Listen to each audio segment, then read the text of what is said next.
चले, chapter number 9। बेटा ये हैंड रिटन नोट्स जो हमने बनाए हुए हैं आपके लिए, इसी को हम आपको अभी पढ़ाते जाएंगे और बोर्ड पे सिखाते जाएंगे। ये करने के बाद रीडिंग्स की जरूरत बिल्कुल भी नहीं पड़ेगी। सो आइए स्टार्ट करते चैप्टर नंबर 9। चलिए स्टार्ट करिए, जो लोग घर पे भी हैं और जो लोग यहाँ पर भी हैं, शुरू करते हैं। सबसे पहले हमें बोला गया है ओकुन्स लॉ। आइए पढ़ते हैं। कहते हैं in chapter 6 we did the relation between output and employment. मैं इसको जो जो मैं बोलते जा रहा हूँ लिखते भी जाऊंगा। So in chapter 6 of Blanchard we did the relationship between output and employment. ठीक है, मैं वाई एंड एन लिख देता हूं, बिटवीन आउटपुट एंड एम्प्लॉयमेंट। आगे पढ़िए। We did it but with two assumptions. मैंने कहा भाई कौन सी दो अजम्पशंस थी? कहता है ये दो अजम्पशंस थी। मैंने कहा बताओ भाई कौन सी दो अजम्पशन? कहता है पहला y is equal to N, और दूसरा लेबर फोर्स इज कांस्टेंट। दोनों की बात कर लेते हैं।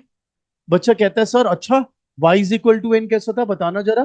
भाई एक बात बताओ, चैप्टर 6 में जब आप प्रोडक्शन फंक्शन ले रहे थे, प्रोडक्शन फंक्शन, तो y is equal to A N ले रहे थे। ए को क्या मान लिया था? तो y is equal to N ही था बेटा। अच्छा सर, फिर लेबर फोर्स के आपने कैसे कांस्टेंट ले ली? एक बात बताओ, आपने अनएम्प्लॉयमेंट रेट को 1 - y/l से सब्स्टिट्यूट किया था, पर एल पे उसके बाद कोई चेंजेस थोड़ी ना लाए थे आप। तो हम यही मानेंगे L was also constant, labour force was also constant. आइए पढ़ते। So y is equal to n and labor force is constant. For example, a 1% increase in output leads to 1% increase in employment, which leads to 1% decrease in the unemployment. अब इसकी implication क्या थी मेरे बच्चों, कि अगर आप आपका आउटपुट 1% बढ़ाएंगे तो आपका एम्प्लॉयमेंट 1% बढ़ेगा, क्योंकि लेबर फोर्स कांस्टेंट है। तो आपकी अनएम्प्लॉयमेंट रेट घट जाएगी 1%। जी जी जी, Y is equal to N की वजह से भी, और लेबर फोर्स कांस्टेंट है इसकी वजह से भी। क्योंकि अब लेबर फोर्स कांस्टेंट है, 1% अगर एम्प्लॉयड बढ़ गया तो 1% अनएम्प्लॉयड कम हो जाएगा। हाँ वही तो, बंदे बढ़ गए बंदे कम हो गए, कुछ भी हो सकता है, एब्सोल्युटली। वही तभी तो हमने चैप्टर 6 में एक कन्वीनियंस के साथ किया था कि लेबर फोर्स को हमने कांस्टेंट रख लिया था। जो भी लोग बेटे ऑनलाइन देख रहे हैं, क्लियर है मेरा बच्चा? आगे बढ़ू मेरा बच्चा, क्लियर है? Okay, good. आगे बढ़ते। Let U T denote the unemployment rate in the year T and U T -1 the unemployment rate in year T -1। बेटा आप मेघा के साथ एक बार शेयर कर लो। मेघा आप आगे बैठ जाओ। नहीं आप बैठो बैठो, आप शेयर कर लो। ये एक कॉपी कम है अभी, तो आप शेयर कर लो, फिर मैं दे दूंगा अभी पढ़ाने, कोई बात नहीं, दे कैन। चलिए। Let U T denote the unemployment rate in the year T and U T -1 the unemployment rate in year T -1। ऊपर देखो बच्चा, अनएम्प्लॉयमेंट रेट को अब ये बोल रहा है यूटी। यूटी हो जाएगा आपकी करंट ईयर की अनएम्प्लॉयमेंट, और मेरा बच्चा UT-1 ये हो जाएगा लास्ट ईयर की अनएम्प्लॉयमेंट रेट। भाई स्मॉल यू से तो आप वाकिफ ही हैं, अनएम्प्लॉयमेंट रेट, बस उसके साथ टाइम इंडाइसिस लगा दिया। जब मैं यूटी बोल रहा हूं तो मैं बोल रहा हूं unemployment rate in the current year, और UT-1 क्या बोल रहा हूं, unemployment rate in the last year. आगे बढ़ते हैं बेटा। Let GYT denote the growth rate of output from year T-1 to year T. तो बेटा अब कितनी ग्रोथ हुई पिछले साल से इस साल तक, उसको हम GYT से डिनोट कर रहे हैं। तो अब कहता है following the above two assumptions, तो फॉलोइंग रिलेशन शुड होल्ड, और वो क्या मेरे बच्चों? UT-1 is equal to -GYT। इसको इक्वेशन 1 बोल रहे हैं। इसका जो सिंपल कंक्लूजन है वो मैं मेरे बच्चे आपको बताता हूं। इसको एक मिनट के लिए हम साइड रख देते हैं। एक बात बताओ, अगर ध्यान देंगे, अगर आपकी ग्रोथ रेट 1% आउटपुट बढ़े, आउटपुट कितने परसेंट बढ़े? 1%, तो आपकी एम्प्लॉय जो एम्प्लॉयमेंट रेट है वो भी कितने परसेंट बढ़ेगी? और फिर जो आपकी अनएम्प्लॉयमेंट रेट है वो कितने से घटेगी? यही आपने बताया था मेरा बच्चा। तो आप यही तो कहना चाह रहे हो कि अगर ग्रोथ रेट बढ़ेगा तो आपकी आज की अनएम्प्लॉयमेंट पिछले साल से कम हो जाएगी, दैट टू 1/1।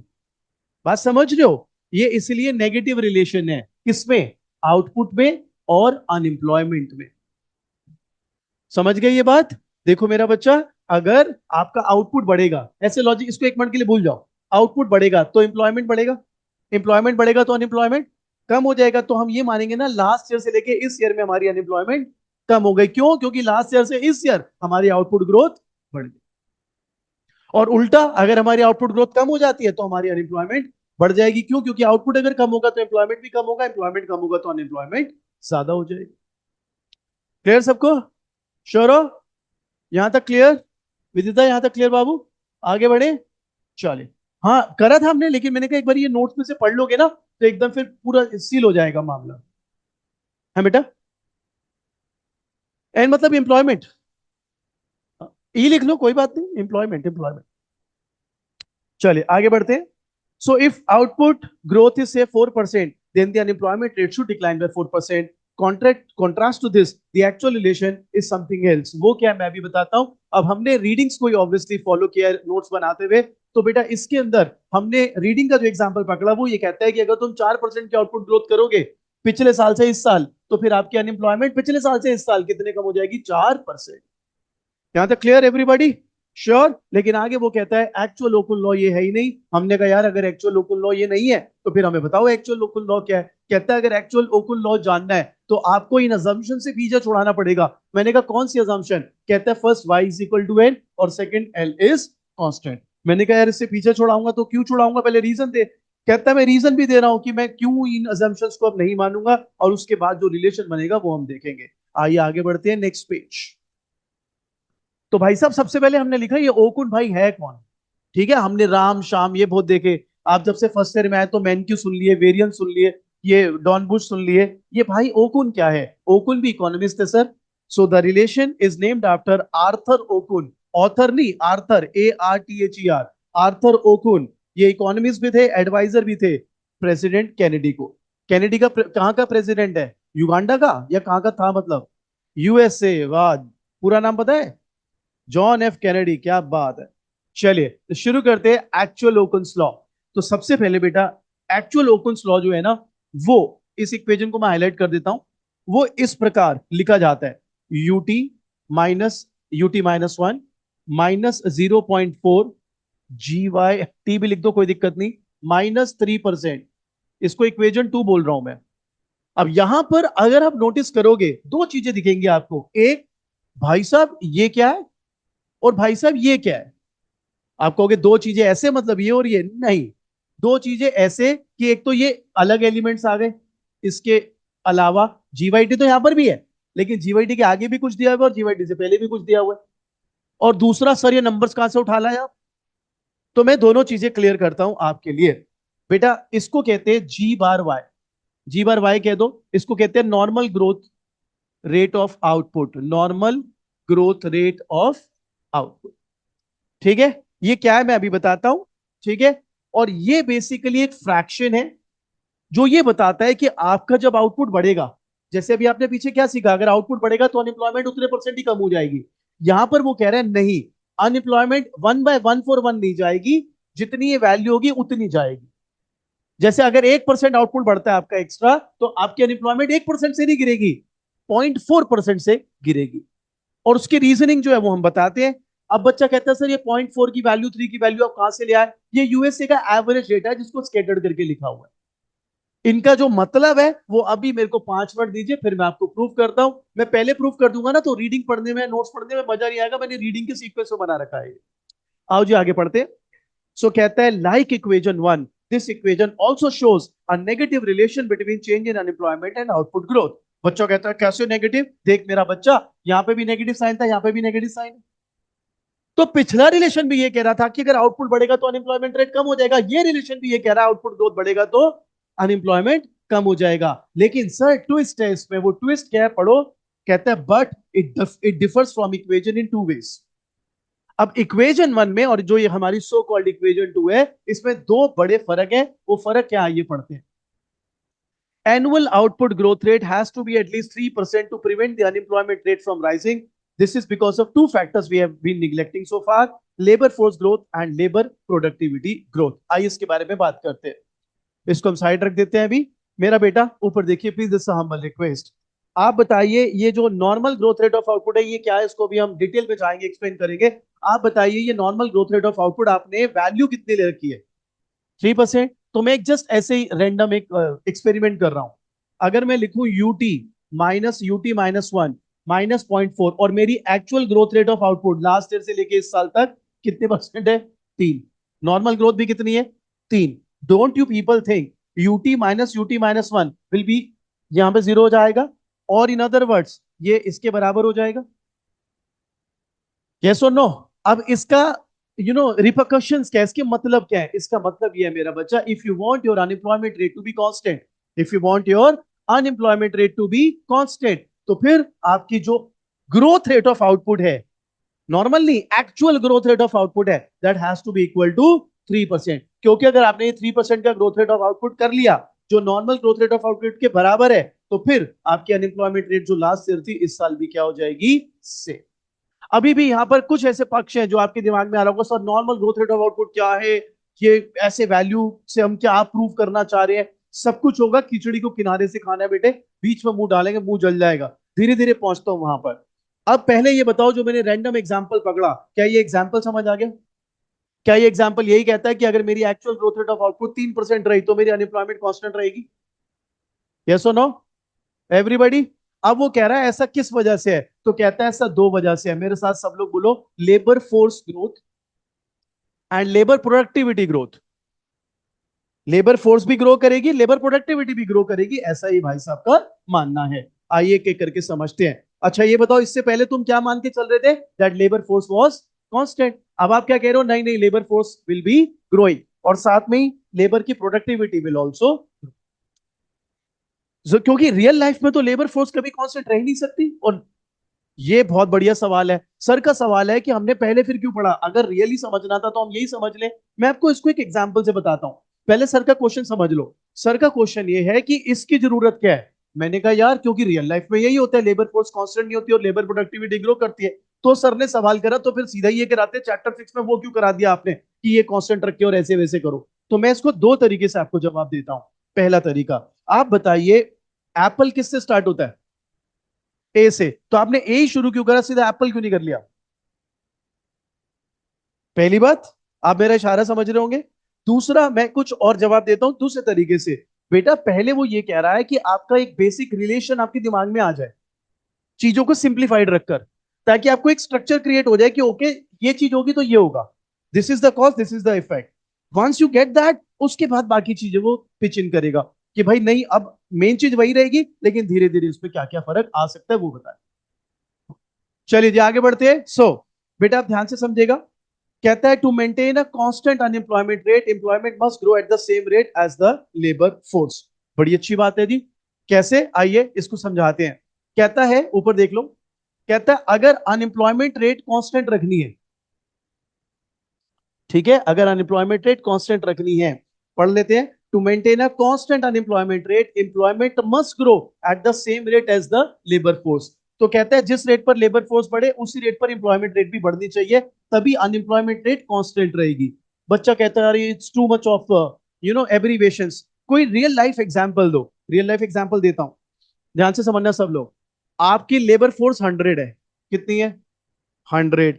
80% लोग एम्प्लॉयड है, 20% अनएम्प्लॉयड है, कितनी अनएम्प्लॉयमेंट रेट हो गई? 20%। अब आपकी लेबर फोर्स 50% बढ़ गई, आपकी लेबर फोर्स 50% बढ़ गई। तो पहले लेबर कितनी थी? 100। अब लेबर फोर्स कितनी हो गई? 150। पहले अनएम्प्लॉयमेंट रेट कितनी थी? कितनी थी? 20%। 20% अनएम्प्लॉयमेंट रेट। अभी भी अगर मुझे 20% ही रखना है, तो 150 में से 150 का 20% कितना हुआ? 30। तो मुझे 30 लोग अनएम्प्लॉयड रखने पड़ेंगे, और कितने लोगों को एम्प्लॉयड रखना पड़ेगा? 120। ध्यान से समझना, बहुत ही सिंपल बात है ये। अब अगर मैं बोलता हूं कि लेबर प्रोडक्टिविटी 1 है, हर बंदे की एज इक्वल टू 1, जो चैप्टर 6 में लिया था, तो दोबारा पीछे जाओ, कितने लोग लेबर थे? 100। कितने लोग एम्प्लॉयड थे? 80। 80%। अनएम्प्लॉयड कितने परसेंट थे? 20%। एक बात बताओ, अगर एम्प्लॉयड 80% थे और हर बंदे की प्रोडक्टिविटी 1 यूनिट है, तो मुझे सोच के बताओ आपका आउटपुट कितना आ रहा था? 80 यूनिट्स। ये बात क्लियर? अब मजा लेना है आपने कंसेप्ट का। अब बताओ आपकी लेबर फोर्स कितने परसेंट बढ़ गई? 50%। 100 से कितनी हो गई? 150। आपको अनएम्प्लॉयमेंट रेट कांस्टेंट रखना है, कितना? 20%। तो आपने 30 लोगों को अनएम्प्लॉयड रखा, कितने लोगों को आउटपुट देना पड़ेगा? 150 में से अगर 30 अनएम्प्लॉयड है, 120। प्रोडक्टिविटी अभी भी 1 है, तो कितना आउटपुट आएगा? 120। मेरे को एक बात बता, पहले कितना आउटपुट आ रहा था? 80। अब कितना आ रहा है? कितना बढ़ गया? 40। अब परसेंटेज में देख, 50% बढ़ गया। और याद रख, लेबर फोर्स कितना बढ़ा था? 50%। और तेरा आउटपुट भी कितना बढ़ा? 50%। आउटपुट माने यहां पर तो वाई और एन बराबर है, एम्प्लॉयमेंट भी कितने परसेंट बढ़ी? 50%। यही तो वो कह रहा है, in order to keep unemployment rate constant, जितने परसेंट लेबर फोर्स बढ़ी है उतने परसेंट एम्प्लॉयमेंट रेट भी बढ़ानी पड़ेगी। समझ गए ये बात? श्योर हो? जो लोग वहां पे बैठे हैं बेटा, कोई भी डाउट बेटा जो घर से देख रहे हैं? हाँ, अभी उस पे आ रहा हूं, लेबर प्रोडक्टिविटी को भी करते हैं, काउंटर करेंगे ना उसको। ठीक है बेटा, कोई डाउट तो नहीं है? नो से मैं समझा नहीं मेरा बेटा, मतलब डाउट नहीं है या समझ नहीं आया? अच्छा, नो डाउट, ठीक है। हाँ जी, यहां तक क्लियर। अब जो आपका रीडिंग्स जो डेटा देती है मैं वो पढ़ दे रहा हूं आपके लिए। कहता है suppose the labour force grows at 1.7% per year. भाई हमने अभी कितने मानी थी, 50%? हम तो सिंपल एग्जांपल लेते 50% मान लिया, हालांकि वो ज्यादा ले लिया हमने, लेकिन जो भी है, हमने जब 50% वो बढ़ाई लेबर फोर्स, तो हमने फिर इंप्लॉयमेंट रेट भी कितने परसेंट बढ़ाई, 50%। ठीक है, तो यहाँ पे ये क्या कह रहा है, suppose the labour force grows at 1.7% per year, then employment must also grow at 1.7%। यहां तक बात क्लियर मेरा बेटा? श्योर हो? अब जो मेरे बच्चे आर्यमन ने सवाल किया था, मैं उस पर आ जाता हूँ। आर्यमन कहता है व्हाट अबाउट लेबर प्रोडक्टिविटी। मैं उसी एग्जांपल को दोबारा सिखाता हूँ आपको। अच्छा, ऊपर देखो बेटा, ऊपर देखो बच्चा, 100 लोग काम कर रहे थे, मतलब 100 लेबर फोर्स थी। कितने लोग एम्प्लॉयड थे, 80%। अनएम्प्लॉयड कितने परसेंट थे, 20%। अब ध्यान देना सब। एवरेज ए लेबर प्रोडक्टिविटी क्या था, 1। कितना था, ध्यान से दिमाग लगाना। अब मैं तुमसे कहता हूं 50% प्रोडक्टिविटी बढ़ गई। हाँ, 50% प्रोडक्टिविटी बढ़ने का मतलब क्या है? 50% प्रोडक्टिविटी बढ़ने का मतलब है कि आपका जो लेबर 1 यूनिट बना पा रहा था, अब कितना बना रहा है, 1.5। ठीक है, अब आप बताओ आउटपुट कितना आ जाएगा, 120। आउटपुट कितना आ जाएगा?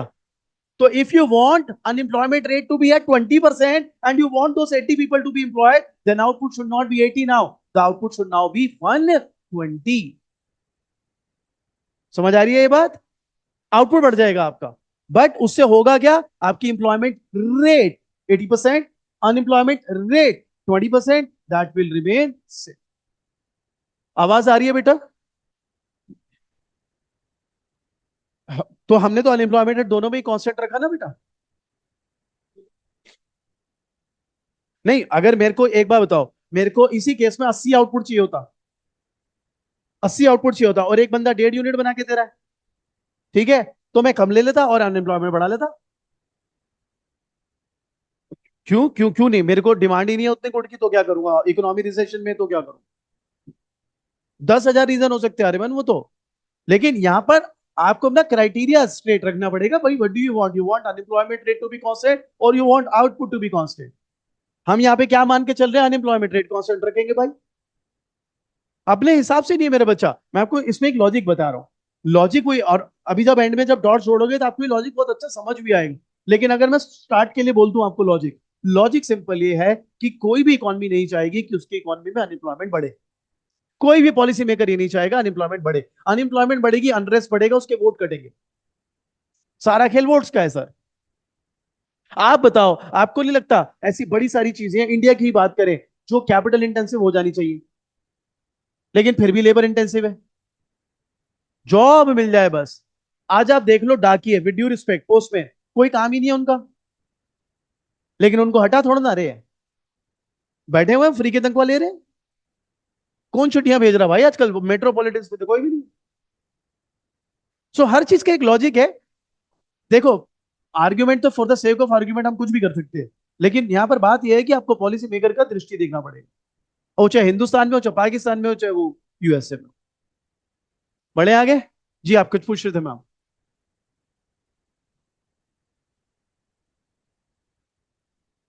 जब लेबर फोर्स, हमारा दोनों ही क्राइटेरिया मेन ये था, अनएम्प्लॉयमेंट रेट कांस्टेंट रहे। अब अगर लेबर फोर्स जितने परसेंट बढ़ रही है उतने परसेंट एम्प्लॉयमेंट बढ़ानी पड़ेगी। और अगर मेरी लेबर प्रोडक्टिविटी बढ़ रही है, मेरी बात समझिए, अगर मेरी लेबर प्रोडक्टिविटी बढ़ रही है तो फिर मेरे को अनएम्प्लॉयमेंट रेट कांस्टेंट रखने के लिए आउटपुट उतना बढ़ाना पड़ेगा, उतने परसेंट। दोनों चीजें साथ में करेंगे ना, अभी हम तो वैसे एग्जाम्पल के लिए अलग करा रहे हैं आप। हाँ जी, तो एक बात बताओ, ऊपर देखो बच्चा, ध्यान से समझना है। अरे छोड़ दे यार फोन, किस कन्हैया छोड़ दे। चलो जी, ऊपर देखो प्लीज, फोकस। सबसे पहले हमने क्या पढ़ा, लेबर फोर्स 50% बढ़ी, जो हमने अपने एग्जाम्पल में लिया था, 100 से 150। तो हमने, ध्यान रखना, एम्प्लॉयमेंट रेट भी 50% बढ़ाई थी, 80 से 120। Why? Because we wanted to keep unemployment rate constant. ये बात क्लियर? ये बात क्लियर?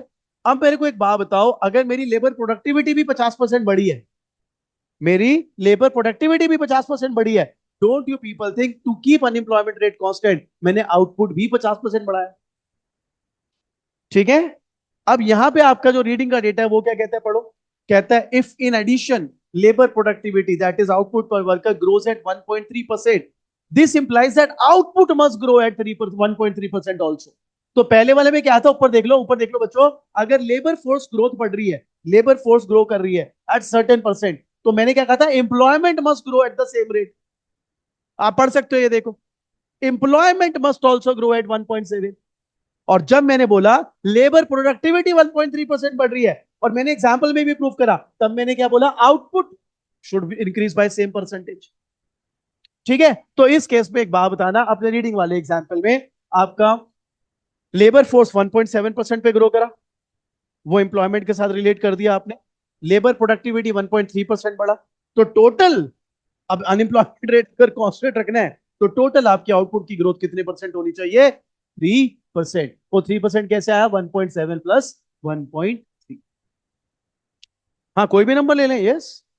वो तो इन्होंने 1960 ऑनवर्ड्स डेटा की एवरेज ली हुई है ना यूएसए की, तो हमने इसीलिए ये डेटा लिया। हाँ, एवरेज बेसिस पर, यस। आगे बढ़ेंगे बेटा। सो हमने फिर यही लिख दिया, 1.7 plus 1.3% is equal to 3%। Just to maintain a constant unemployment rate, output growth must be equal to the sum of labour force growth and labour productivity. तो अगर आपको अनएम्प्लॉयमेंट रेट कांस्टेंट रखना है, you need to be keeping an eye on both the labour force growth rate as well as the labour productivity growth rate as well. बोले बेटा, clear? Misprint है कहां पे मेरा बच्चा? मिसप्रिंट नहीं है, मेरी राइटिंग गंदी है भाई। कौन से वाले पे? वो आगे लिखा है भाई। नहीं, ये यही है, implies that output must grow at 3%, और नीचे लिखा है 3% y since 1.7% plus 1.3% is equal to 3%। Printing error नहीं है, राइटिंग बड़ी गंदी है भाई। चलो जी, आगे बढ़ते हैं भाई। नेक्स्ट। सो अब कहता है, this 3% is the average of US since 1960 and commonly called as normal growth rate. तो जो आपके पेट में बड़ी दर्द हो रहा था, ये 3% क्या है, नॉर्मल ग्रोथ क्या है, तो ये अब बताया हमने आपको, नॉर्मल ग्रोथ क्या है। It is actually a summation of labour force growth rate and labour productivity growth rate, इन दोनों को मिला के बना है, दैट्स योर 3%। इतने परसेंट आप बढ़ा लो तो आपकी अनएम्प्लॉयमेंट रेट कांस्टेंट रहेगी। हाँ, हमें एवरेज चलता आ रहा है मान लिया, लेकिन इसका हमें यूज क्या करना है, इसका यूज ये करना है कि अनएम्प्लॉयमेंट कांस्टेंट रखना है, तो इतने परसेंट तू बढ़ा ले। इतने परसेंट ही क्यों बढ़ा, क्योंकि अगर तू इतने परसेंट बढ़ाएगा तो तू लेबर प्रोडक्टिविटी की ग्रोथ 1.3% एंड लेबर फोर्स की ग्रोथ रेट 1.7%, दोनों को काउंटर कर लेगा। बिल्कुल। वो भी 1 on 1 नहीं होगी, कितने से होगी, 0.4, जिसके बारे में भी बात करेंगे। क्लियर सबको? आगे बढ़ते हैं जी। अब आते हैं जी आपके इस शिकार पर, -0.4। अब ये बात तो समझ आ गई ना, 3% कैसे बना, क्या है इसके बारे में तो कोई वो नहीं है, शक शुबा। ठीक है, कॉलेज में भी सीख के आए होगे। तो जहां पे अच्छा समझ आए पकड़ लो भाई, यहाँ पे समझ आता है यहाँ ठीक, रिकॉर्डेड वीडियो समझ आता है वो ठीक, कॉलेज में समझ आता है कॉलेज से ठीक। तीनों से समझ नहीं आ रहा तो फिर दिक्कत आप। फिर वो वाला हिसाब है कि एक बंदा डॉक्टर के पास जाता है, कह रहा है मैं जहां हाथ लगाता हूं मेरे को दर्द होता है, यहाँ हाथ लगाऊं बाजू में दर्द, यहाँ लगाऊं टांग में दर्द, दिक्कत है उंगली में चोट है। समझे बात? समझ गए? समझदार को इशारा काफी। चलो जी, आगे बढ़ते हैं। The coefficient on the right hand side of equation 2 is -0.4 as compare to -1 in equation 1। तो यहां पर तो 1 इंप्लाइड था, क्योंकि हम क्या मान के चल रहे थे कि भाई 1% आउटपुट बढ़ाओगे 1% अनएम्प्लॉयमेंट नीचे आ जाएगा। यहाँ ये 1 नहीं है, यहाँ पर ये क्या है, -0.4। अगेन ये एवरेज ही है यूएस डेटा का, पर इसका सिग्निफिकेंस क्या है, इसका यूज क्या है, वो अब हम देखते हैं। पढ़िए। In other words, output growth 1% above normal leads to only a 0.4% reduction in the unemployment rate rather than 1% reduction as given by equation 1. Why? There are two reasons. आइए पहले बात समझ लेते हैं। एक बात बताना, अगर मैं इसमें, इस वाली इक्वेशन में तुमको बोलता हूं तुम्हारा अभी का actual growth rate of output 4% रहा, वो नॉर्मल ग्रोथ से कितना ज्यादा है? 1%। आपकी अनएम्प्लॉयमेंट कम होगी क्योंकि नेगेटिव साइन तो है, पर नॉट बाय 1%, बाय 0.04%। 0.4 क्यों? वो तो डेटा की एवरेज है। वाई लेस देन 1, उसके मैं दो रीजन दे रहा हूं। करें शुरू। पहला रीजन पढ़िए। Firms adjust employment less than 1 for 1 in response to deviation of output growth from normal. Like output growth 1% above normal for 1 year leads to only a 0.6% increase in the employment rate due to following reason. तो यहां तक हमने सिर्फ ये बोला, या आपकी readings ने ये बोला कि देख, फर्म्स जो है ना, जब आउटपुट बढ़ता है तो एम्प्लॉयमेंट उसी रेट पर नहीं चेंज करती। क्यों? अब उसके दो रीजन देता है वो। कहता है some workers are always needed no matter what the level of output is. For example the accounting department needs रफली the same number of employ whether the output is more or less. अब suppose हमारा Aryaman chartered accountant है एक organisation में, उनका profit आया 10 करोड़, इसने फटाफट अकाउंट्स फ्रेम कर दिए। अगर उनका प्रॉफिट 20 करोड़ आ गया तो क्या एक बंदा और चाहिए होगा कि यार बड़ा ज्यादा हो गया, 10 करोड़ का तू बना देगा और 10 करोड़ का तू बना दे? कोई सेंस है इस बात की? तो वही बंदा चाहिए। और अगर आउटपुट प्रॉफिट 10 करोड़ से 5 करोड़ हो गया तो क्या इसको भगा दे कि अब कोई जूनियर ले आओ? अकाउंट्स डिपार्टमेंट एक ऐसा डिपार्टमेंट है, सम और भी है काफी, जहां पे आपको लेबर चाहिए ही चाहिए, उतना ही चाहिए, irrespective of whatever the level of output is or whatever the sale is or whatever the profit is. बोलिए जी, क्लियर सबको ये? बोले ये रीजन समझ आता है? 0.6% वो है ना बेटा, देख इधर, 1% आउटपुट बढ़ेगा तो 0.4% अनएम्प्लॉयमेंट कम होगी, तो 0.6% एम्प्लॉयमेंट बढ़ेगी।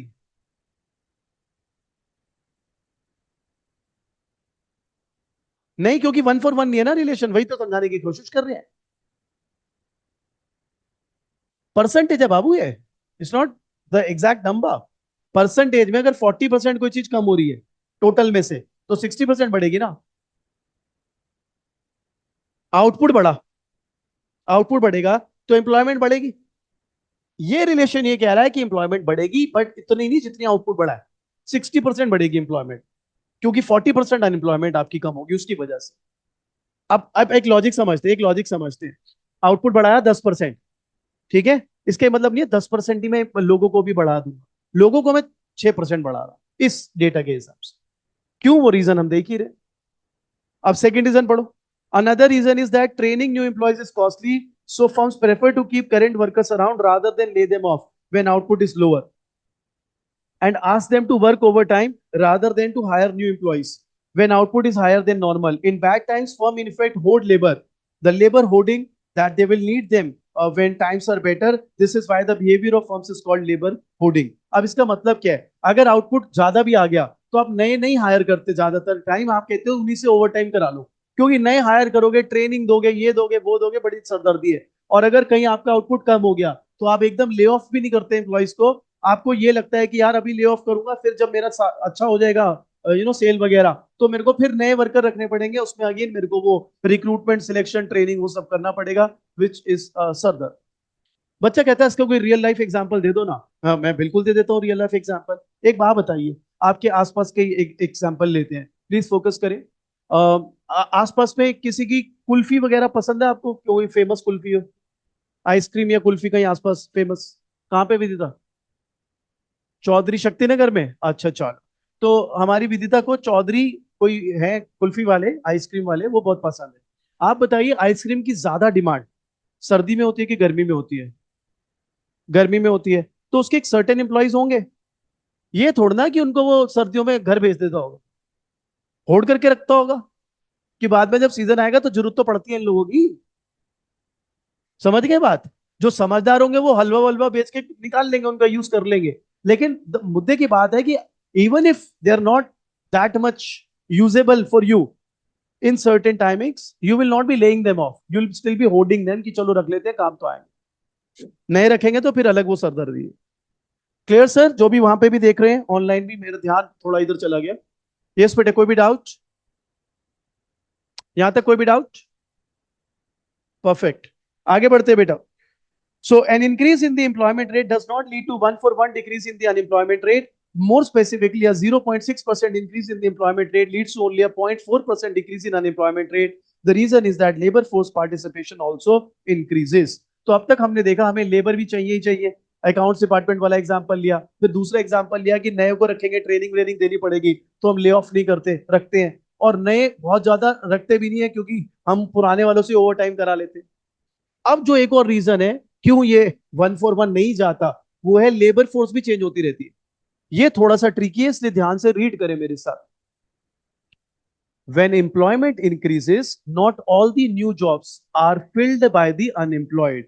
Some of the jobs go to the people who were classified as out of the labor force, meaning they were not actively looking for a job. Also, as labor market prospects improve for the unemployed, some discouraged workers who were previously classified as out of the labor force decide to start actively looking for a job and they become classified as unemployed. अब सुनो मेरी बात, आपको बहुत सारे लोग ऐसे मिले जो आपकी लेबर फोर्स का पार्ट नहीं थे। लेबर फोर्स का पार्ट क्या होता है? एम्प्लॉयड प्लस अनएम्प्लॉयड और unemployed both who are willing to work, who are willing to work. अब there are some who can work but they are not willing to work, कह रहे भाई हमने करना ही नहीं, तो आप बताओ वो लेबर फोर्स में होंगे क्या? नहीं होंगे। They are unemployed but since they are not willing to work so they will not be considered a part of labour force.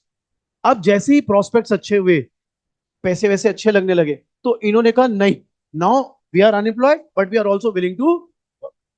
अब आप बताओ, आपका लेबर फोर्स तो फैल गया, इनको भी कुछ जॉब्स मिल जाएंगी, तो जो आपके दिमाग में लेबर फोर्स थी वो नहीं रही, बढ़ गई labour force. And that's why जितने परसेंट आउटपुट या जितने परसेंट एम्प्लॉयमेंट बढ़ा, आई शुड से एम्प्लॉयमेंट, जितने परसेंट एम्प्लॉयमेंट बढ़ा उतने परसेंट अनएम्प्लॉयमेंट लेबर फोर्स में रिफ्लेक्ट हुई, क्योंकि आपका लेबर फोर्स भी बढ़ गया। ठीक है, तो मेरी आप यूट्यूब की वीडियो देखिए, उसमें मैंने लड्डू वाला एग्जांपल दिया हुआ, आप चाहें तो वो भी वहां से कर सकते हैं। यहाँ पर इसलिए जोर नहीं लगा रहा क्योंकि आपको ही समझ आ गया, वहां पे क्योंकि हमारे पास ऑडियंस नहीं होती तो दूर का सोचना पड़ता है। आपको क्लियर सबको ये? श्योर? With the clear? बिल्कुल हो सकती है, बिल्कुल बिल्कुल हो सकती है, एब्सोल्युटली। लेकिन अगर आप वो रिटायरमेंट वाला पार्ट ले रहे हो, तो मैं फिर उसमें ये भी ऐड करूंगा कि नए कॉलेज जो ड्रॉप आउट्स होते हैं, कॉलेज पास आउट होते हैं, वो ऐड ऑन होते रहते हैं।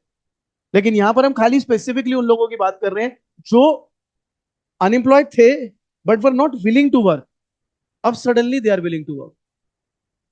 यहां पर प्राइमरली आपकी रीडिंग उन लोगों की बात कर रही है।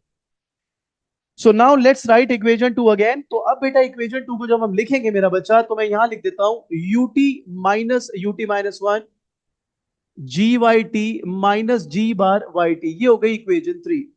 सो यहां पर आपका ये 0.4 हो गया बीटा, और ये हो गया 3% G bar Y T which is normal growth rate of output. इसको इक्वेशन 3 बोला। तो इन शॉर्ट ओकुन्स लॉ क्या बताता है, ये उसकी बात कर लेते हैं। ऊपर देखिए, ओकुन्स लॉ ये बताता है कि अगर आपका actual growth rate normal growth rate of output से ज्यादा होगा तो अनएम्प्लॉयमेंट कम हो जाएगी।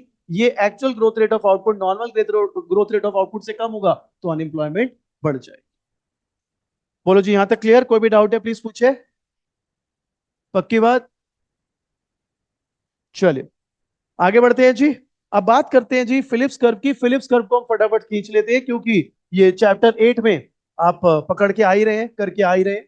सो मैं फटाफट पढ़ते जाऊंगा और जो काम की बात है वो आपके लिए लिखते जाऊंगा। So let's talk about Phillips curve then. पढ़िए बेटा। कहता है फिलिप्स कर्व की सबसे पहले इक्वेशन, इक्वेशन आपने करी हुई है पहले, तो मैं इस पे ज्यादा ड्वेल नहीं कर रहा, सीधा लिख के बाहर आ जाते हैं। ut minus UN, that's equation 4। आइए पढ़ते हैं। So it shows that inflation depends on expected inflation and on the deviation of unemployment from the NRU. We then argued that expected inflation is well approximated by last year's inflation. याद करो जिसमें मैंने कहा था theta की value 1 ले लेंगे, last year की इन्फ्लेशन पूरा पूरा रिफ्लेक्ट हो जाएगी। तो उसको कंसीडर करते हुए आप याद करो, फिर pi E T is equal to pi T minus 1 हो गया था। सो कंसीडरिंग दैट, अब हम हमारी इक्वेशन को कुछ ये रूप दे सकते हैं, इसको बोल देंगे इक्वेशन 5। बोले जी, ये बात क्लियर? सो ये शो क्या कर रहा है? It shows that unemployment rate below the natural rate leads to increase in inflation and unemployment above the normal rate leads to decrease in inflation. Make sense? Unemployment अगर natural rate से ज्यादा है तो unemployment अगर ज्यादा है तो wages कम हो जाएंगे, वेजेस कम होंगे, कॉस्ट ऑफ प्रोडक्शन कम होगी, कॉस्ट ऑफ प्रोडक्शन कम होगी, प्राइस कम होगी, इन्फ्लेशन गिर जाएगी। और अगर अनएम्प्लॉयमेंट रेट कम हो गई है तो वेजेस बढ़ेंगे, कॉस्ट ऑफ प्रोडक्शन बढ़ेगा, प्राइस बढ़ेगा, इन्फ्लेशन बढ़ जाएगी। यहां पे रिलेशन किसका हो रहा है? Change in unemployment with change in inflation. वहां पे किसका हो रहा था? Change in output with unemployment. फिर यहां पर हम आ गए अनएम्प्लॉयमेंट पर, अनएम्प्लॉयमेंट का किस पर देख रहे हैं? इन्फ्लेशन। तो आउटपुट ग्रोथ का पहले अनएम्प्लॉयमेंट पर देखा ओकुन्स लॉ, फिर अनएम्प्लॉयमेंट रेट का इफेक्ट इन्फ्लेशन पर देखा through Phillips. So the parameter alpha gives the effect of unemployment rate on the change in inflation. It has been taken as equal to 1, which means that an unemployment rate of 1% above the natural rate leads to a decrease in the inflation rate of 1%. इसको हमने 1 मान लिया. तो अगर मेरी unemployment rate 1% बढ़ेगी UN के ऊपर, तो मेरी इन्फ्लेशन भी 1% गिर जाएगी. यहां तक क्लियर? जो भी लोग ऑनलाइन देख रहे हैं एक बार बता दे मेरा बेटा, कोई भी डाउट है तो पूछ ले, फिर आगे बढ़ रहे हैं. Any doubt sir? Sir can you repeat it please? मैं एक बार देख. क्लियर? ओके. ठीक है, ठीक है. चलो फिर आगे बढ़ते हैं. इफ है. ओ.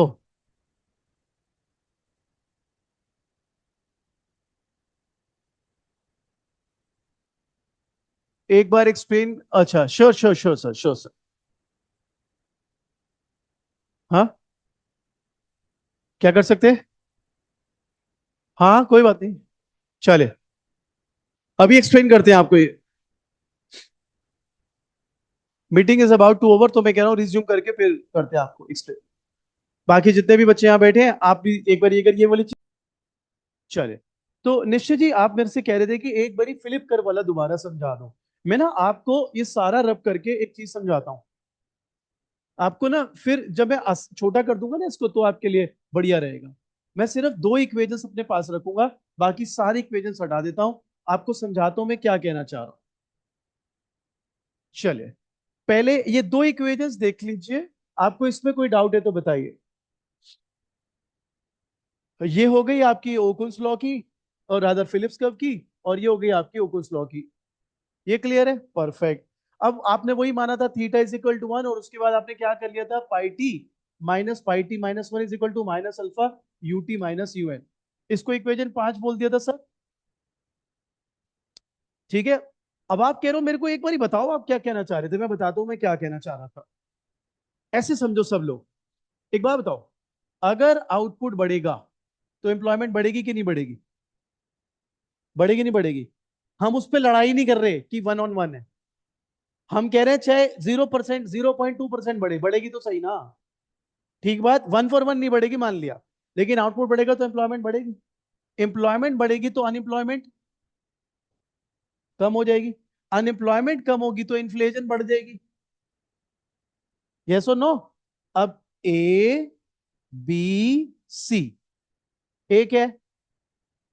ए क्या है यहां पर? आउटपुट. बी क्या है? और सी क्या है? तो आप बस ऐसे समझ लो, ए से बी ओकुन्स भाई, बी से सी फिलिप्स भाई. ये है बस बेसिक क्रक्स. आउटपुट और अनएम्प्लॉयमेंट का रिलेशन ये ओकुन्स भाई कह रहे हैं, हम पेश करेंगे. फिर जब आप अनएम्प्लॉयमेंट पर आ गए, फिर अनएम्प्लॉयमेंट से इन्फ्लेशन का रिलेशन फिलिप भाई ने कहा भाई आई एम देयर, मैं बताता हूं.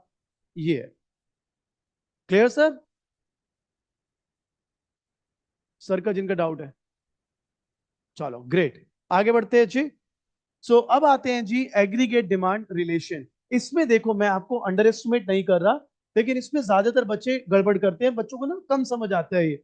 इसलिए कम समझ आता है क्योंकि मैं आपकी बात नहीं कर रहा, but in general same to की मैक्रो ठीक से नहीं पड़ी हुई है.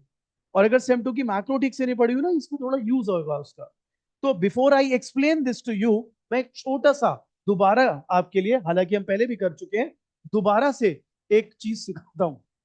ये आई एस, ये एल एम, ये आई, ये वाई, ये वाई, ये प्राइस. ठीक है. फिर मैंने क्या सिखाया था तुम्हें? प्राइस कम हो गया. अगर प्राइस कम होगा तो एम बाई पी बढ़ जाएगा. एम बाई पी बढ़ेगा तो एल एम का राइटवर्ड शिफ्ट हो जाएगा. सिखाया था. एल एम का राइटवर्ड शिफ्ट हो जाएगा तो आर गिर जाएगा. आर गिरेगा तो इन्वेस्टमेंट बढ़ेगा. इन्वेस्टमेंट बढ़ेगा तो एडी बढ़ेगा. एडी बढ़ेगा तो आउटपुट बढ़ेगा. तो मेरे बच्चे, आपने यही तो सीखा था. स्टार्ट कहां से किया था? Price come. एंड कहां पर किया? आउटपुट ज्यादा. तो यही तो एडी डिराइवेशन था. तो सर ये तो हमें आता है, हमें दोबारा क्यों बता रहे हो? क्योंकि अभी जो आप एडी रिलेशन पढ़ोगे, मैं इसके इसके सामने इसके कॉन्टेक्स्ट में रख के सिखाऊंगा सारा। आओ पढ़ते हैं AD relation. So let's start AD relation बेटा। In chapter 7, we derived the AD relation as a relation between level of output and real money stock, LM, and government spending and taxes, IS, based on the equilibrium in both goods and money market. भाई यही तो मैंने भी बताया आपको। आपने AD derive किससे करा है? आईएस और एलएम से। Make sense? Make sense? नींद तो नहीं आ रही भाई तेरे को? आगे बढ़ते हैं। तबीयत खराब है तेरी? अरे भाई, ये मेरे से पढ़ के तो नहीं होगी भाई तेरी तबीयत खराब?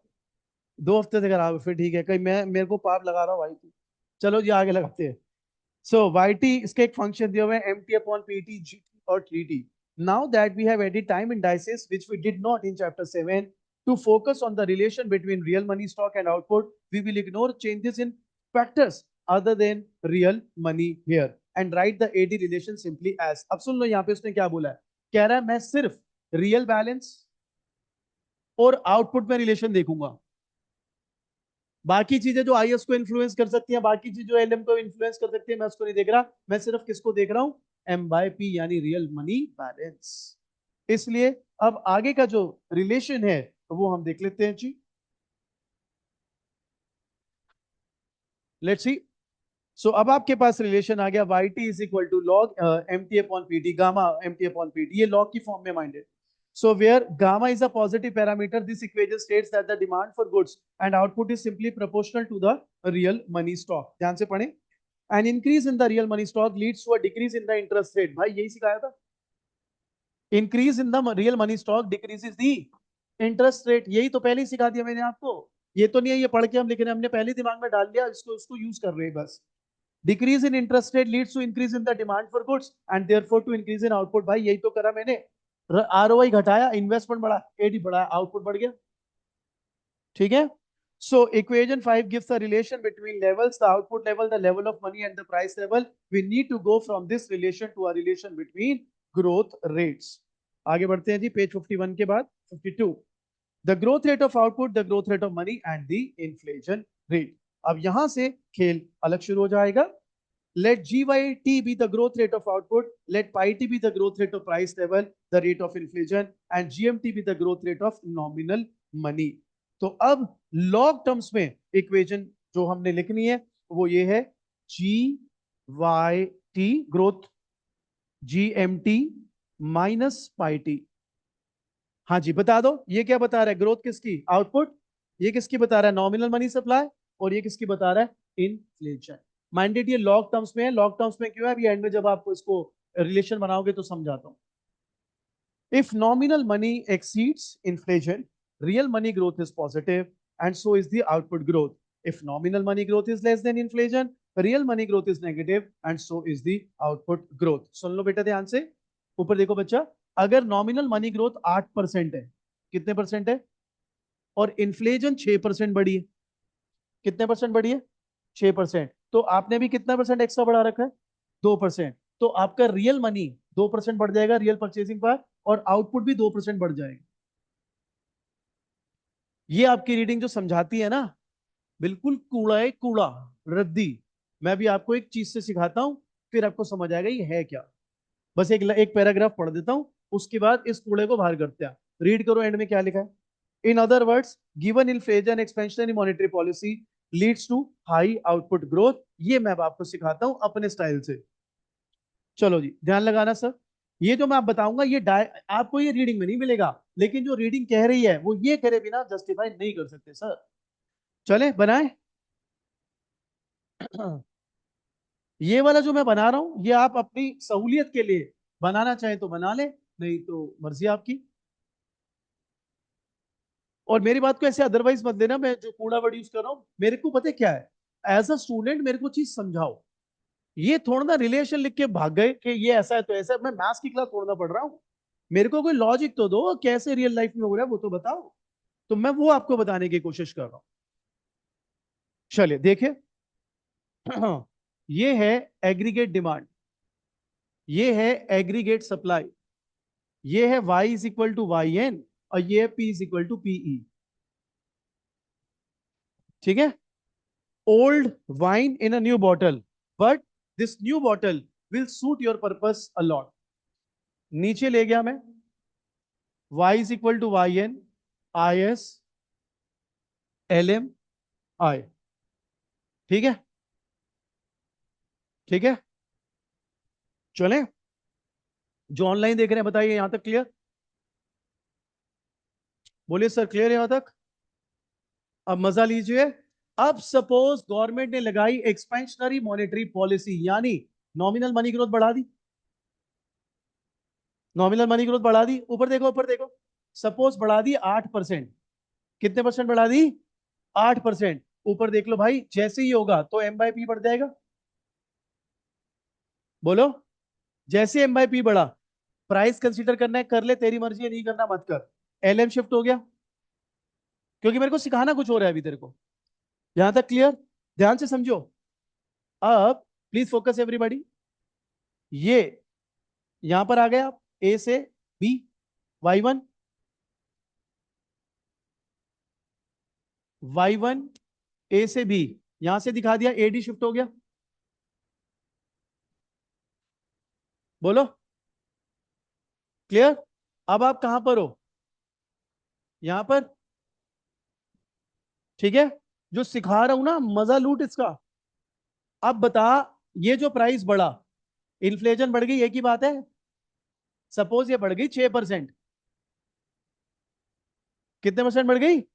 6%। तो अभी भी रियल बैलेंस 2% ऊपर है। यस और नो? अब तू अपने चैप्टर 7 की वो लिया कहानियां, मनोहर कहानियां। एस कर विल शिफ्ट अपवर्ड क्योंकि वाई वाई एन से ग्रेटर है, पी पी से ग्रेटर है, तो तू यहां से जाता। आई एम अज्यूमिंग सबको चैप्टर 7 आता है। कई लोग फिर वहां वो यूट्यूब पे कमेंट लिख देते हैं, ये आपने वो तो समझाया नहीं, वो समझाया नहीं। अरे तो भाई पिछला देख कर आ पहले। ठीक है भाई, जबरदस्ती की बातें कर देते हैं यार। क्लास चल रही है, जी फॉर जेबरा कह रहा है, ये तो बताया ही नहीं। हाँ जी, यहाँ तक ये सबको पता है ना क्या होते हैं। अब इधर देखो, यहाँ पे क्या आ गया, y1, y2 कर देता हूँ चलो। ठीक है, यस और नो? भाई साहब बात समझ लो। वो जो लास्ट लाइन थी, वो जरा दोबारा पढ़ना, ये वाली। इफ नॉमिनल से, यहाँ ये second last paragraph. If nominal money growth, भाई हमारे केस में 8% था, एक्सीड्स इन्फ्लेशन, भाई हमारे केस में इन्फ्लेशन 6% बढ़ी है। पढ़ आगे, real money growth is positive, तो रियल मनी ग्रोथ 2% रह गई। आगे क्या कहता है? So is the output growth. अबे तो यहां पर आउटपुट पहले से ज्यादा है कि कम है?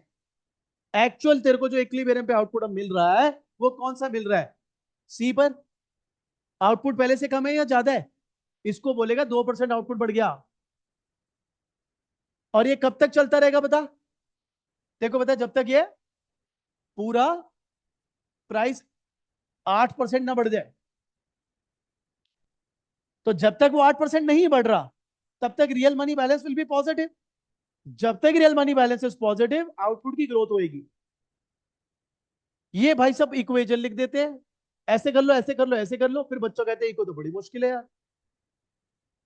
अल्टीमेटली तो हमने पढ़ा ही है चैप्टर 7 में कि एक्सपेंशन मॉनेटरी पॉलिसी में लॉन्ग रन में सिर्फ इन्फ्लेशन बढ़ेगी।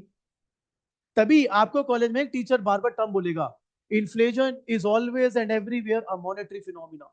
क्वेश्चन भी देगा ये एग्जाम में, inflation is always and everywhere a monetary phenomena. बच्चे ये रिलेशन एक्सप्लेन करेंगे, आप भी करना। मैं तो कहता हूँ आप डायग्राम भी बना के आना, टीचर से जरा आंखों में आंखें डाल के बात करना कि भैया ये ऐसे होगा, प्रूफ करके दिखा देता हूं।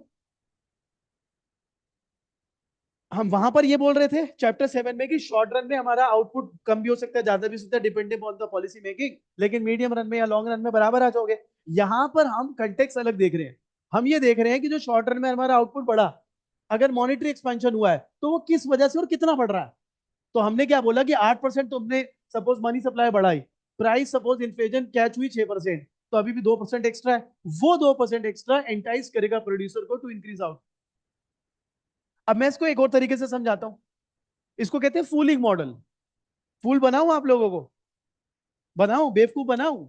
आओ बनाते हैं आपको बेवकूफ, चलो। सपोज हमारा आर्यमन है, हमारे यहाँ काम करता है, 100 रुपए वेज रेट है, प्राइस है 10, तो रियल वेज कितना हो गया? 10। बोलो, रियल वेज कितना हो गया? 10। अब प्राइसेस बढ़कर हो गए हैं 20 रुपए। चलो 12 कर देता हूँ यार, आप कहोगे इतने ज्यादा कैसे, प्राइस 20% बढ़ गए। ठीक है, याद रखना वर्कर्स को इन्फ्लेशन की इतनी नॉलेज नहीं होती, धीरे धीरे पता चलता है। लेकिन एज अ प्रोड्यूसर मेरे को तो नॉलेज हो गई थी। मैंने इसको बोला आर्यमन तू तो अपना भाई है यार, आजा, आज से तेरे वेजेस 110 रुपए कर दिए। 110 रुपए, 11 रुपए रेट के हिसाब से सही थे, लेकिन एक्चुअली में प्राइस कितना है, 12। तो मैं तो एज अ प्रोड्यूसर चांदी कूट रहा हूं, लेकिन आगे पैसे पास ऑन कर नहीं रहा हूं, इसको पता नहीं चल रहा। और ये भाई साहब पैरों में गिर रहा है, आप भगवान हो यार, आप तो मेरे वेज बढ़ा दिए यार। ऐसे मतलब ऐसा क्या, आपको मेरा वेज क्यों बढ़ा रहे हो? मैंने कहा ऐसे यार, तू बड़ा अच्छा आदमी है यार, तू बड़ा अच्छा काम करता है यार। और ये घर जाके अपनी बीवी को बोल रहा है भगवान है वो, इतने अच्छे, मैं तो भाई साहब जान दे दूं उनके लिए। ओ भाई कोई जान वान मत दे, कुछ मत कर, कोई भगवान नहीं है भाई, भगवान शैतान सब यही है, समझ गए ये? तो अब आप बताओ यहां पर प्रोड्यूसर फिर ज्यादा आउटपुट खेलेगा नहीं खेलेगा? लेकिन वो तब तक ही खेलेगा जब तक इसकी आंखें नहीं खुलेगी। जो इसकी आंखें खुली कर आप बेवकूफ बना रहे हैं। तो जब ये एक बार ही गया तेल लेने, जब एक बार ही गया आटा लेने, जब ये और चीजें लेने गया, over a period of time इसको लगे यार मेरे पास पैसे तो ज्यादा आ रहे हैं, बच कम रहे हैं, मैं खरीद उतना ही रहा हूँ। फिर उसको खेल समझ आया बहुत देर बाद, फिर ये गया मेरे पास कह रहा भाई साहब बढ़ाओ। मैंने कहा अरे यार और बढ़ाते हैं यार, ये ले बेटे 1200 ले तू, ठीक है 100 मतलब 120 ले। तब तक मैं अपना फायदा निकाल चुका हूँ, और जैसे बराबर हुआ मैं बराबर आ गया। एक्चुअली में this is called as fooling model. सच में होता है, बिल्कुल होता है भाई, इकोनॉमिक्स कोई शेक्सपियर की कविताएं थोड़ी ना है, ये तो बिहेवियरल साइंस है, जो होता है वही पढ़ा पढ़ा रहे हैं भाई। हाँ तो फिर सप्लाई नीचे आने लगी, बिल्कुल बिल्कुल, समझ गई विदिता, समझ गई भाई, कॉलेज में भी दिमाग लगाया कर थोड़ा। क्लियर? और चैप्टर 9 मैंने आपको डे 1 बोला था सबसे मुश्किल है, लेकिन अगर आपने 6 7 8 बढ़िया पकड़ा हुआ है तो आप खेल जाओगे बढ़िया से। हाँ जी सर बताइए। ऑनलाइन।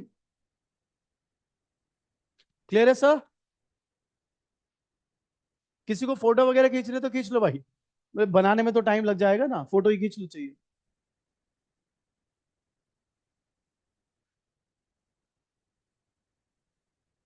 जाना तो एक दिन सबको ही है यार, चला जा भाई। पार्टी नहीं दे रहा तू बर्थडे की भाई?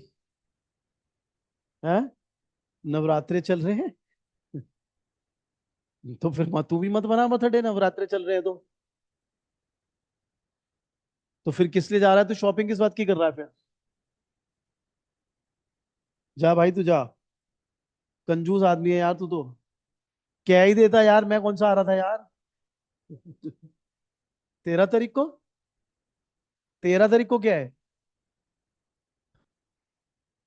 अच्छा, चलो जी यहाँ तक क्लियर। तो जो अगला टॉपिक है हमारा इफेक्ट्स ऑफ मनी ग्रोथ, तो वो इसको करने के बाद और बेहतर तरीके से आप कंसोलिडेट करेंगे। आइए रीड करते हैं effects of money growth. Let's collect all these three relations between inflation, unemployment and output growth we have just arrived. Okun's law reflect करते हैं change in unemployment rate to the deviation of output growth from normal. तो basically उसने ये बता दिया कि ओकुन क्या बताता है, ओकुन यही बता रहा था कि जितना आउटपुट में चेंज आएगा उसका इफेक्ट हम देखेंगे अनएम्प्लॉयमेंट पर। Philip curve shows the relation between AS as it relates the change in inflation to the deviation of unemployment rate from the natural rate. Basically unemployment और inflation का relation। अगले page पर आ जाते हैं जी 54। कहता है aggregate demand relation relates output growth and difference between nominal money growth and inflation. तो बेसिकली तीनों का वो बता दिया है equation. So these three relations are shown in following figure. Start at the right, through AD money growth and inflation determines output growth. तो आप ये बताओ, मैंने इससे यही तो एक्सप्लेन करा है, मनी ग्रोथ और इन्फ्लेशन के जो डिफरेंस था वही तो आउटपुट ग्रोथ को डिसाइड कर रहा था बेटा। आगे, through Okun's law output growth determines the change in employment. अब ऊपर देखो, ऊपर देखो बच्चा, जब आपका इस केस में, ध्यान देना प्लीज फोकस, आपका एडी रिलेशन याद है ऐसा लिखा था, ध्यान देना, ये कितने परसेंट बढ़ाई, शॉर्ट रन में ये कितने परसेंट बढ़ा था, तो ये कितने परसेंट बढ़ गया। अब ओकुन्स लॉ पे चलते हैं, अगर ये 2% बढ़ा है, हम ये मान के चल रहे हैं नेचुरल ग्रोथ से ऊपर बढ़ गया दो, जो normal growth rate of output था उसके ऊपर कितना बढ़ गया ये, 2%, तो अब बताओ अनएम्प्लॉयमेंट रेट कम हो जाएगी नहीं हो जाएगी? और अगर मैं 0.4 लेके ही चलूं तो फिर 0.08% अनएम्प्लॉयमेंट रेट कम हो गई। भाई आउटपुट बढ़ा और मेरी 0.8% अनएम्प्लॉयमेंट कम हो गई, यही वो लिख रहा है। Through Okun's law output growth determines the change in unemployment and through Philip curve unemployment determines the change in inflation. अब ऊपर देखो ऊपर देखो ऊपर देखो, जैसे अनएम्प्लॉयमेंट रेट कम हुई वेजेस बढ़ेंगे, वेजेस बढ़ेंगे तो कॉस्ट ऑफ प्रोडक्शन बढ़ेगी, कॉस्ट ऑफ प्रोडक्शन बढ़ेगी तो प्राइस बढ़ेगा, तो इन्फ्लेशन। इसीलिए देखो अब आगे इन्फ्लेशन और बढ़ी, और कब तक बढ़ती रहेगी, जब तक ये कैप्चर ना कर ले वापस। This is macro economics. ये वो नहीं है what is national income, define money, वो नहीं है मैक्रो इकोनॉमिक्स मेरे भाई। तभी तुम सोचते होगे यार सेकंड सम पूरा पढ़ लिया अखबार तब भी समझ नहीं आता, अब समझ आएंगे अखबार। बोलो जी क्लियर यहां तक, यहां तक क्लियर। चलिए, तो आज यहीं तक करेंगे क्योंकि सांस उखड़ रही है अब सबकी यहाँ पर। अगले पेज पे अगली क्लास में इस चैप्टर को हम खत्म कर देंगे। अच्छी, चलिए आई होप क्लियर हो गया सबको। हाँ